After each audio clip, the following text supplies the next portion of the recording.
अगर एक दिन तुम्हारा शैडो तुम्हारी बात मानना बंद कर दे तो क्या होगा? या फिर अगर तुम एक ऐसे दुनिया में फंस जाओ जहाँ सब कुछ सेम हो लेकिन तुम्हारे अलावा कोई भी जिंदा ना हो। डोरेमोन एक नॉर्मल कार्टून लगता है, लेकिन कुछ एपिसोड्स इतने डिस्टर्बिंग है कि उनके देखने के बाद लाइट बंद करके सोना ही मुश्किल हो जाता है। और आज का लास्ट स्टोरी शायद तुम्हें अकेला महसूस करवा दे। चलते हैं पहले स्टोरी पे। नोबिता को मिलता है एक गैजेट शैडो कंट्रोल करने के लिए। शुरू में सब कुछ नॉर्मल लगता है, सब कंट्रोल में होता है, लेकिन प्रॉब्लम अब शुरू होती है जब शैडो कंट्रोल में रहना बंद कर देता है। एक रात नोबिता उठता है पानी पीने के लिए, और जैसे हम सारे क्रीपी मूवीज में देखते हैं बस वैसे ही वो वॉल की तरफ देखता है।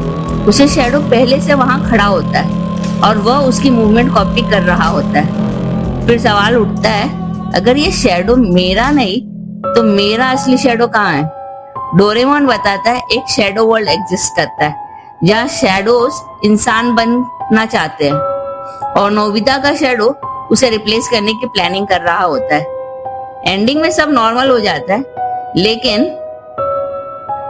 बस लास्ट के 2 सेकंड में शैडो हल्का सा खुद से स्माइल करता है। अब आते हैं हम अपनी दूसरी स्टोरी पे। एक ऐसी दुनिया जो बिल्कुल सेम है, लेकिन एक चीज मिसिंग है, जिंदगी। नोबिता मिरर वर्ल्ड में जाता है।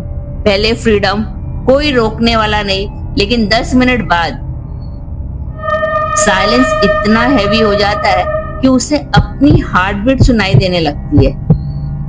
और फिर उसे रियलाइज होता है अगर वह यहाँ फंस गया तो रियल वर्ल्ड में किसी को पता भी नहीं चलेगा, जैसे वह कभी एग्जिस्ट ही नहीं करता था। और एक तीसरी स्टोरी, एक छोटा सा होल जो नॉर्मल नहीं है।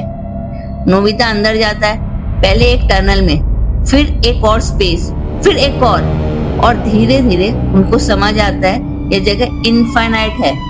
और सबसे डरावनी बात, जितना वो आगे बढ़ता है एग्जिट उतना पीछे चला जाता है। मतलब अगर तुम ज्यादा क्यूरियस हो गए तो तुम वापस ही आ नहीं पाओगे। फिर आगे चलते हैं हमारी चौथी स्टोरी की तरफ, जिसमें वो एक जाल में फंस जाता है। एक गैजेट जो टाइम को रिपीट करता है, और नोबिता एक ही दिन बार बार जीने लगता है। पहले फन, फिर अजीब, फिर डर, क्योंकि कुछ चीजें चेंज होती है लेकिन कुछ बिल्कुल सेम रहती है, जैसे कोई इनविजिबल स्क्रिप्ट फॉलो हो रहा हो। और एक पॉइंट के बाद नोबिता खुद डाउट करता है, या तो मैं फंस गया हूं या फिर दुनिया ही फेक है। अब 5वीं स्टोरी में एक रात नोबिता देखता है स्टैच्यू अपनी जगह चेंज कर रहा है। सब लोग कहते हैं इमेजिनेशन, लेकिन नेक्स्ट नाइट वह इंटेंशनली जागता है ऑब्जर्व करने के लिए।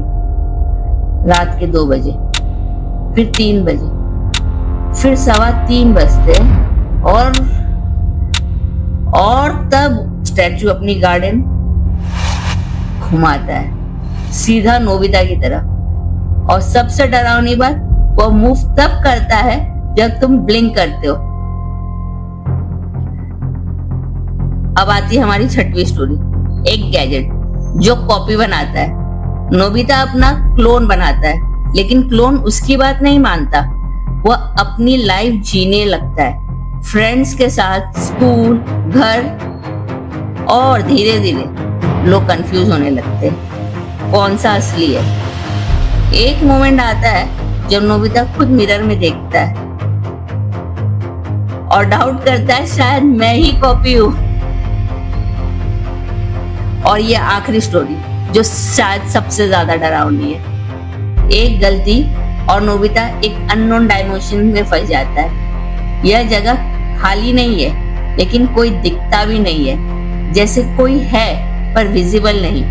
नोबिता चिल्लाता है, लेकिन आवाज वापस नहीं आती, जैसे दुनिया उसे एक्सेप्ट ही नहीं कर रही। और सबसे लास्ट सीन में दूर से एक आवाज आती है, तुम यहाँ के नहीं हो। तो अगली बार जब डोरेमोन देखो, सिर्फ हंसी मत देखना, ध्यान से देखना, क्योंकि कभी कभी डर सबसे नॉर्मल चीजों के अंदर छुपा होता है। अगर तुम यहाँ तक देख पाए हो तो कमेंट में लिखो शैडो रियल है, और नेक्स्ट पार्ट में मैं और भी डार्क कार्टून सीक्रेट्स लेकर आऊंगी।